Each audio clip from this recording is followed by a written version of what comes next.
آپ مجھ سے بہتر جانتے ہیں، کوئی فیصلے میٹنگ میں ہوتے ہیں، اکثر نہیں ہوتے، لیڈر کی پسند ناپسند کو ملحوظ رکھا جاتا ہے۔ آپ یہ بھی جانتے ہیں کہ کوئی جمہوری معاشرہ تشکیل پا ہی نہیں سکتا جب تک اس میں منظم جمہوری سیاسی جماعتیں نہ ہوں جن میں نچلی سطح تک الیکشن ہو۔ اس کی ضرورت ہمارے لیڈروں نے کبھی محسوس نہیں کی، اور میں یہ بھی محسوس کرتا ہوں عسکری قیادت سمیت یہ سب کے سب لوگ کنفیوز بھی ہیں، اور ان میں سے کسی کے پاس کوئی پورا لائحہ عمل بھی نہیں ہے، اور اس کی وجہ سے قائد اعظم کے پاکستان کی بہت توہین ہوئی ہے۔ ضرورت اس بات کی ہے کہ دوسروں کی غلطیوں پر سوچنے کی بجائے یہ اپنی غلطیوں پر بھی سوچیں، اور ہم جرنلزم کے جو لوگ ہیں ہمیں بھی اپنی غلطیوں پہ سوچنا چاہیے۔ بہت ٹریش چھپا ہے پچھلے ایک ہفتے میں، آپ کو پتہ ہے کتنی غلط خبریں چھپتی رہی ہیں، مفروضے قائم ہوتے رہے ہیں۔ اس وقت بہت ضرورت ہے ٹھنڈے دل سے سوچنے کی، میچورٹی کا مظاہرہ کرنے کی۔ بہت شکریہ ہارون رشید صاحب آپ کا۔ نظامی صاحب، ہارون صاحب تو کہہ رہے تھے کہ نون لیگ خیالات کے جنگل میں رہ رہی ہے۔ میں آپ سے یہ پوچھنا چاہتی ہوں کہ یہ جو موقف اختیار کیا ہے انہوں نے اسامہ کی ہلاکت پہ، ایبٹ آباد آپریشن پہ، یہ ان کو سیاسی طور پہ کوئی فائدہ دے گا؟ سیاسی طور پہ فائدہ دینے کے لیے دیکھیں، جو ایشوز ہیں وہ خالی اسامہ بن لادن نہیں ہیں۔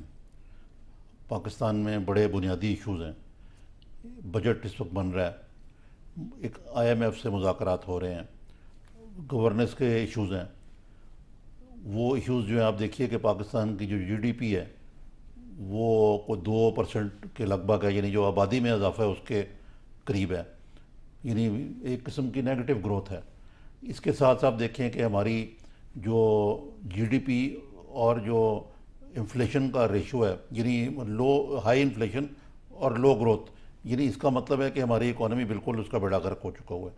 اب اس کے لیے جو چیزیں لینی ہیں، اقدامات، یعنی اس میں جی ایس ٹی ہے، اس میں ایگریکلچر ٹیکس ہے، ہم ٹیکس کے نیٹ میں لوگوں کو لانا چاہتے ہیں یا نہیں لانا چاہتے، اس بارے میں زور دینا چاہیے۔ پھر پنجاب جو کہ پی ایم ایل این کا گڑھ ہے، اس کو ایک گڈ گورننس کا نمونہ بنانا چاہیے تھا۔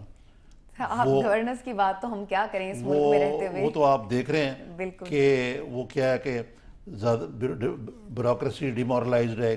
پنجاب جو ایک سرپلس پروونس تھا وہ ڈیفیسٹ میں ہے، اور یہ لگتا ہی نہیں کہ وہ شہباز شریف صاحب جو پہلے نواز شریف سے بھی زیادہ، جب وہ وزیر اعظم تھے اور یہ وزیر اعلیٰ تھا، کہ وہ زیادہ ایفیشینٹ ہیں، آج وہ کچھ گمسم نظر آتے ہیں۔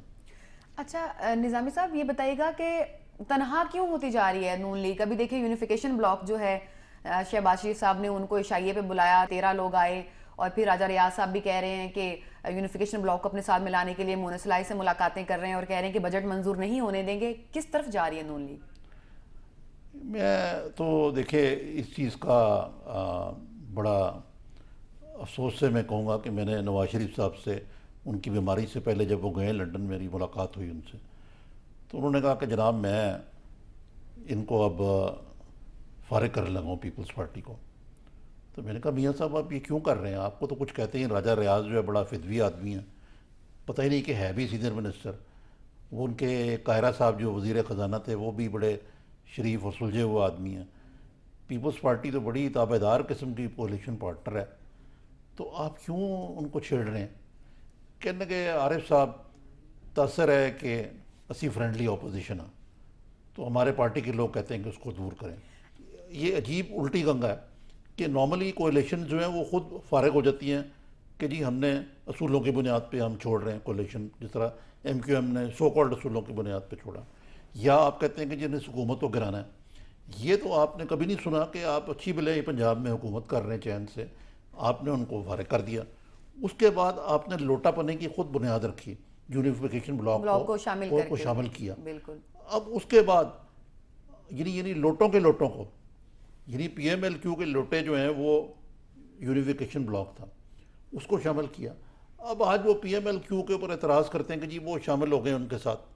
کس منہ سے یہ اعتراض کر سکتے ہیں؟ نظامی صاحب ابھی آپ فرینڈلی اپوزیشن کی بات کر رہے تھے، مجھے بس ایک بات بتا دیں کہ اپوزیشن تو اپوزیشن ہوتی ہے، یہ فرینڈلی اپوزیشن اور اصل اپوزیشن کیا فرق کیا ہے ان میں؟ فرینڈلی اپوزیشن کا فکرہ اس وقت تو مطبق ہوتا تھا جب کہ پاکستان میں اپوزیشن کو دیوار کے ساتھ لگا دیا جاتا تھا۔